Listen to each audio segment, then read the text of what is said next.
Joining us is Professor Noam Chomsky from MIT. Professor, it's a real honor to have you on the show. Glad to be with you. You bet. Tell us a little bit about yourself and about the studies you've done and some of the books you've written and what type of system we live in today in your analysis. Well, I have two parallel and separate lives. One of them is what they pay me to do at MIT, that's linguistics. The others, what they would probably pay me not to do, that's being involved in a whole variety of social and political issues, international affairs, the international economy, the foreign policy problems, just about anything you can think of that's in the front pages of the newspapers. And one part of that, which has interested me for many years, is kind of analysis of ideological institutions that includes the intellectual culture, but specifically the media, which I've spent a lot of time on. So it's that collection of topics. Now, what kind of system do we live in? That requires an essay. That requires an essay. Well, I would call it almost a matrix-like system where 98% of people don't even know the real parameters of power that surround them. Phony paradigms and systems of phony left, right, with all the roads leading towards a centralized, highly controlled corporate bureaucracy. Yeah, I agree with that, but I think the only thing I would add as a kind of a footnote is that marginalization of the public that you're describing is quite purposeful and conscious, self-conscious. So especially through the actually it goes back to the founding of the country, but it's particularly in the 20th century, there has been a very self-conscious, explicit effort. I mean, you don't have to make it nothing speculative, because the leaders say so. Business leaders, intellectuals, academic, social scientists, and others say that it is important to keep the public out of things. It's important to ensure that the public remain what are called spectators, not participants. They're supposed to be directed to other concerns and not to interfere with policy formation. That is a major phenomenon developed in the more democratic countries, in the United States and England particularly, through the 20th century. And the reason was very clear. By the early 20th century, it was becoming very difficult to control people by other means. The voting franchise was extending. Labor unions were developing. Women were demanding the vote. I mean, it was the countries, especially England and the United States, were simply becoming more democratic.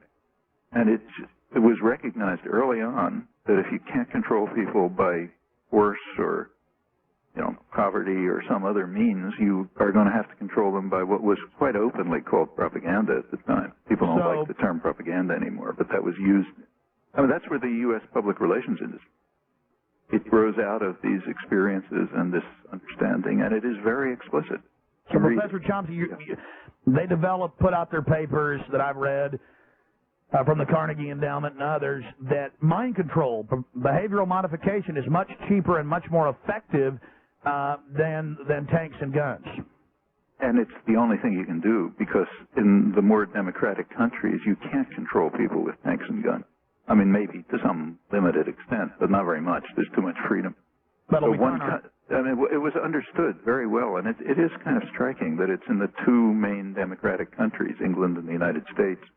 It was realized in parallel about the same time that you're going to have to control people by what was called regimenting the public mind, by ideological control. That's where the term manufacturing consent comes from. Well, take Bush and Clinton. They have the exact same policies on land grabbing, selling out sovereignty, deindustrialization, drugging the children. But you ask the average person, they have this cult-like following of their parties and can't admit it's really the same, what I call the same, it's really two corporate management teams bidding for control of the CEO job of the New World Order.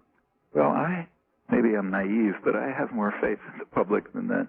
My feeling is that the general public is rather well aware of this, and I think it shows up in there's a lot of public opinion study in the United States, mainly because business wants to keep its finger on the public pulse. They want to know what people are thinking. So we have a a pretty trustworthy and very extensive polling industry.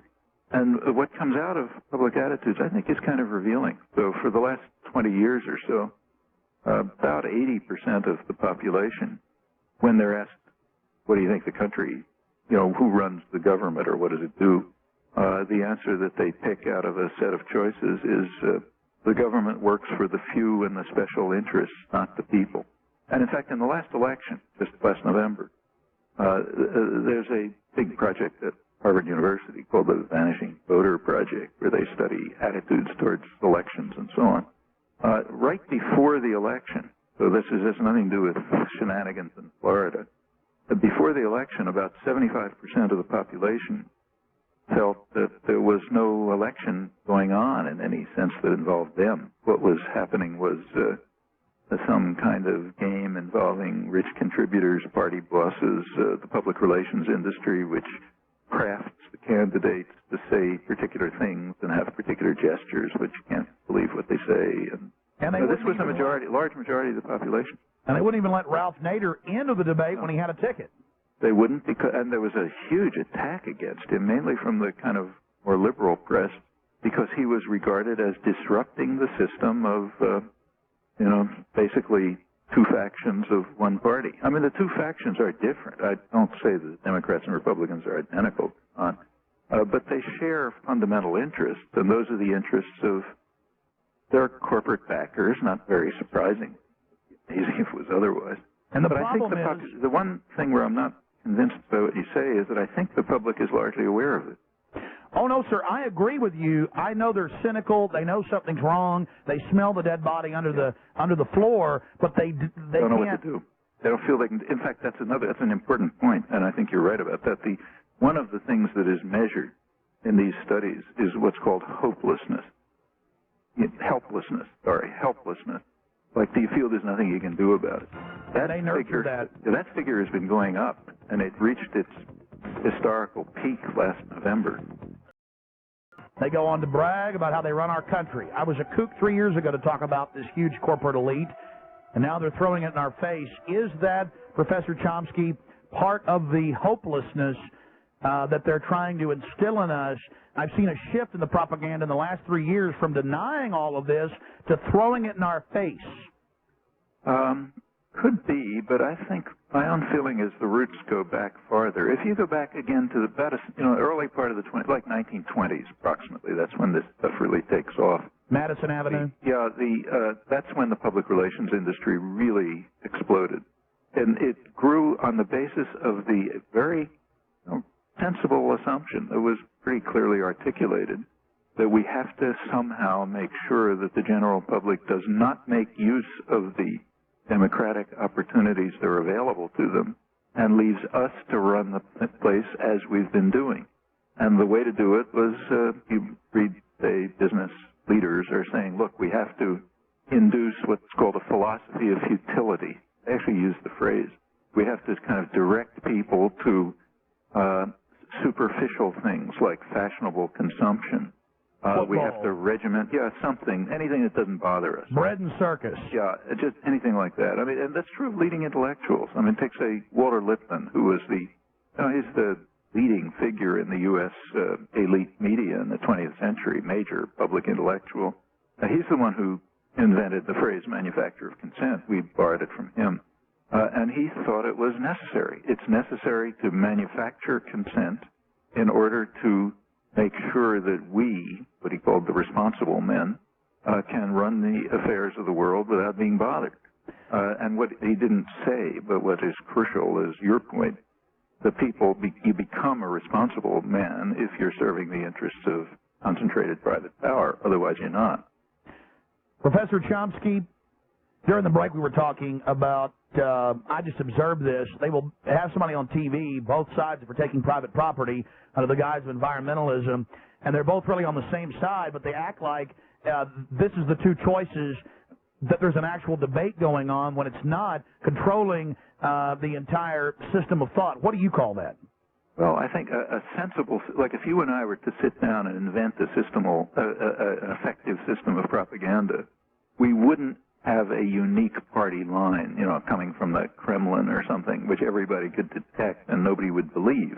Like in the Soviet Union, nobody believed the propaganda because the force was so plain and the source was so obvious that it couldn't believe it.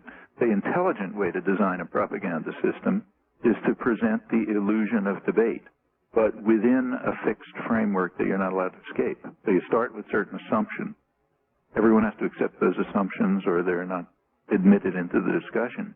Once you accept those assumptions, you want to stimulate the most lively and intense debate and controversy, but ensuring that those assumptions are maintained.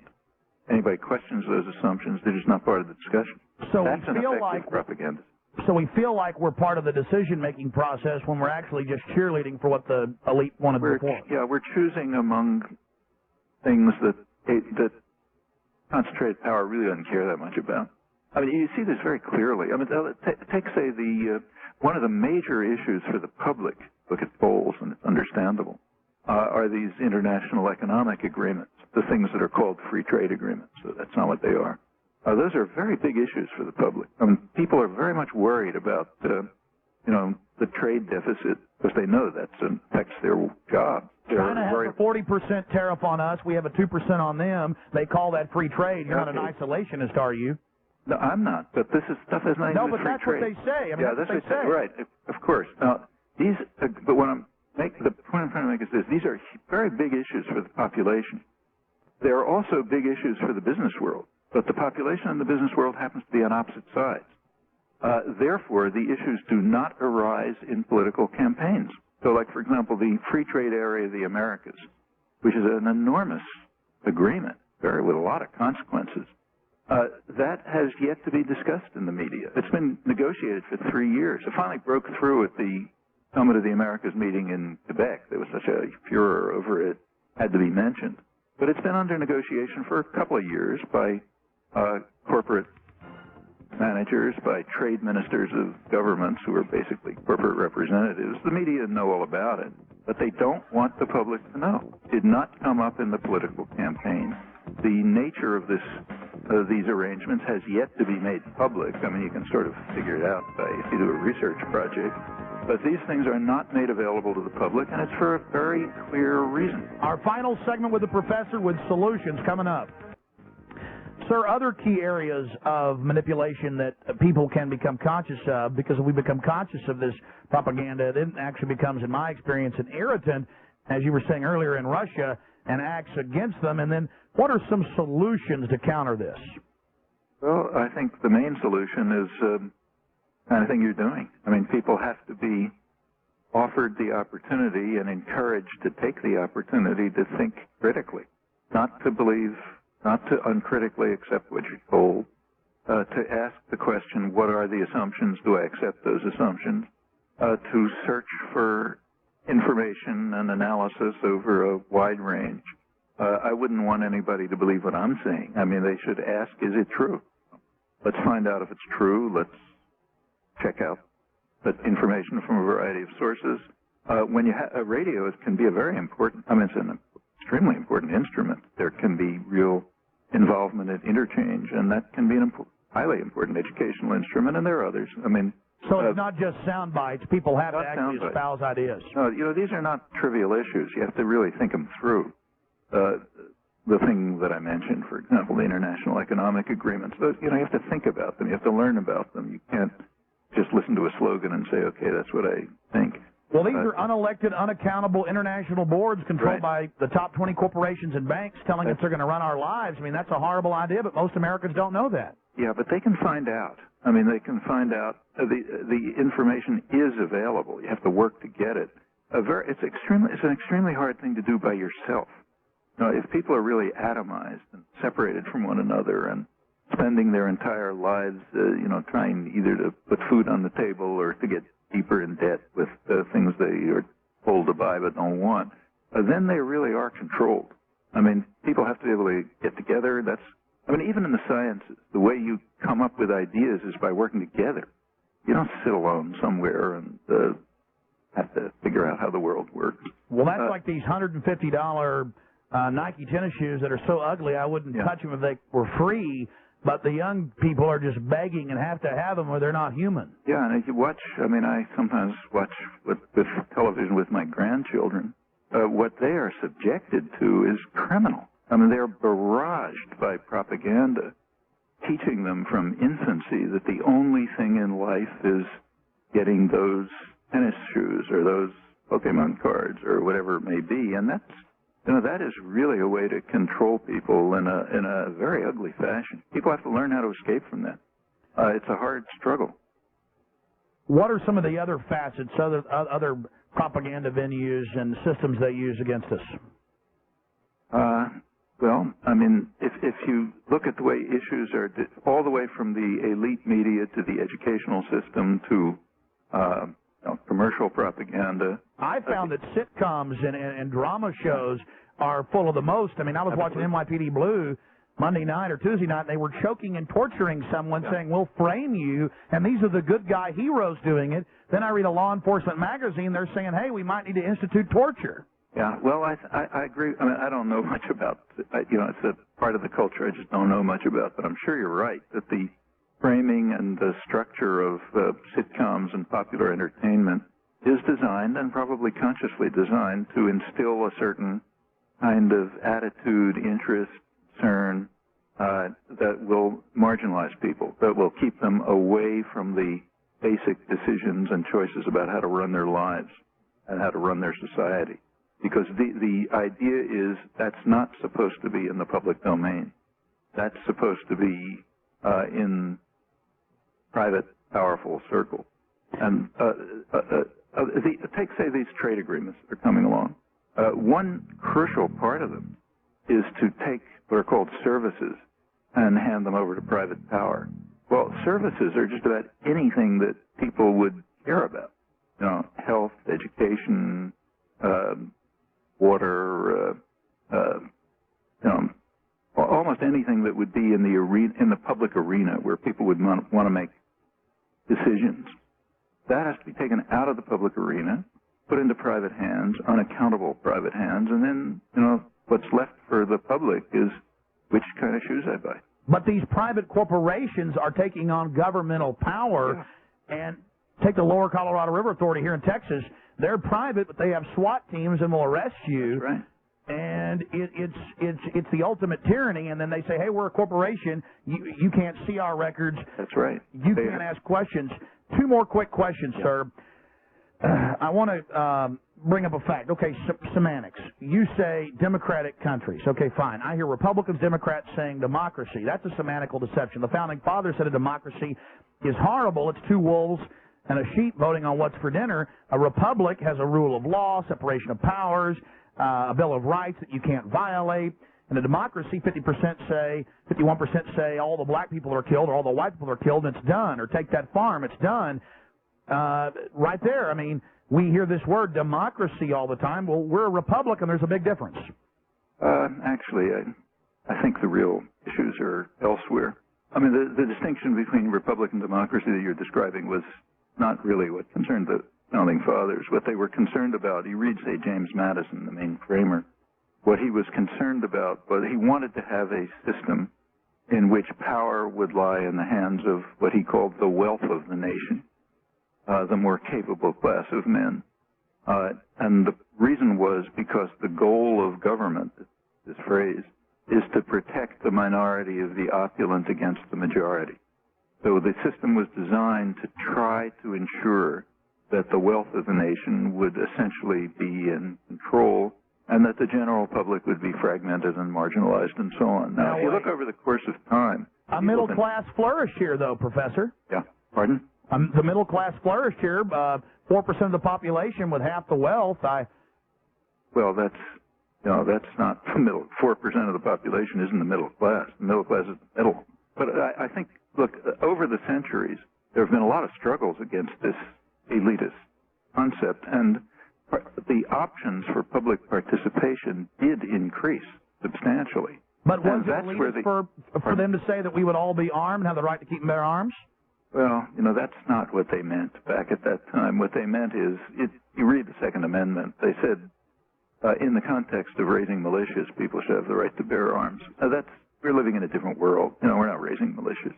The question whether people should have arms is a separate issue. I mean, in fact, here the United States is off the spectrum of international society.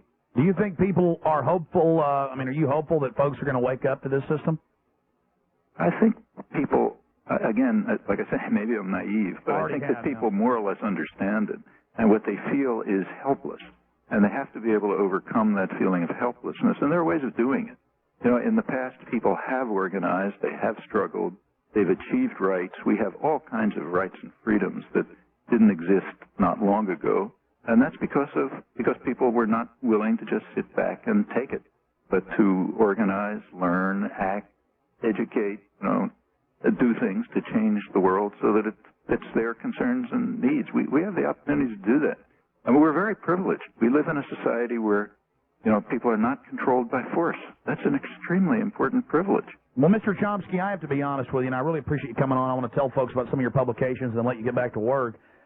But right there, it seemed like a groupthink herding mechanism when you talked about the guns, and you said, well, I think America, the U.S., is, off from, the main line of the rest of the world, as if, we're a little backwards that we still have guns. I mean, that's that whole groupthink right there. It could be. I mean, again, I don't think it's an obvious question, and I think we'd really have to talk about it and think it through. But if you want my opinion, I think guns are much too easy to get in the United States. But England's crime rate just doubled 3 years after they took all the guns. Well, see, the United States does not have a particularly high crime rate. It's been sort of toward the high end of the spectrum of industrial societies, but not out of range. The one real difference between the United States and other countries is killings with guns. That's not anymore. Very high. Yeah, it's very high here as compared with other countries. Look at The Economist. No longer. We're number 12. England and Australia are number 1 and 2 now. In deaths by guns? Yes, now they are. I don't think London is now more dangerous. Only in the last 3 years. It wasn't 3 years ago. You're right, 3 years ago. It's now worse than Washington, D.C., sir. In deaths by guns? Yeah, I have about 4 different universities, 3 different governments, okay. Australian Bureau of Statistical Data. It's all on Infowars.com right now, Professor. Okay, I'd take a look. But if that's the case, I'd look at the reasons, and I would suspect that the reason is that there has been an increased availability of guns. If there's going to be an increased availability, then there are going to be crimes using guns. You're right, sir. They outlawed the guns. And so now the criminals... They've always had guns outlawed. So now the criminals have a reason to bring them in because the black market's made it very lucrative. No, I don't think... Guns were always outlawed. I mean, even the police didn't have guns in England until very recently. Oh, people had guns over there. No, look, in England, even the police were not armed with guns until fairly recently. Professor Chomsky, the police didn't have guns. The people had handguns and rifles. They just confiscated them 3 years ago. No, that happened. There was an effort to do that in Canada, but that's a different story. I mean, look, this is a big issue, and we'd have to look at the details of the facts. Right but now I really don't agree with you about the facts here. Well, but these are factual questions. We could settle it. I have the facts. Well, I'd love to debate you on it. Real quick, tell folks about some of your books and publications. Pardon? Sorry, I didn't hear. Books and publications. Tell folks about them. Well, there is the book that you mentioned before, Manufacturing Consent. A new edition of that is coming out. It's about these issues of propaganda and mind control. That's coming out in a couple of months. The last book that appeared was one that was called Rogue States, but it's actually about it concentrates on the United States and on human rights issues and foreign affairs issues, and argues you can read it and see if it's right. What about websites? Pardon? Websites. There are plenty of websites. There's one called VNet, which has a ton of material, including a lot of my things, and it has accesses to archives in which these things are available, and there are others. All right, Professor Chomsky, really do appreciate you joining us. I would just say this, one big part of controlling the thought process and the debate, where the rat thinks it has a choice, it can go forward, left, right, or back, but it's still in their system, is having people out there talking about this propaganda state in Madison Avenue and only pointing out certain parts of it and then misdirecting people back into the big government paradigm. And frankly, sir, you need to get the information on the guns, on the land grabbing, on all of it, because I have it right here. And I respect your work, but at the same time, just here talking to you, I think some of it isn't as honest as it could be. Well, you know, that's for others to decide when they look at it. Yeah. Certainly is. Yeah. My audience is pretty well educated. Thanks for joining us. Say hi to David Rockefeller for me. There goes Noam Chomsky, ladies and gentlemen, and I've read his books, and now I'm more sure of it than ever. He's a New World Order shill, up one side and down the other.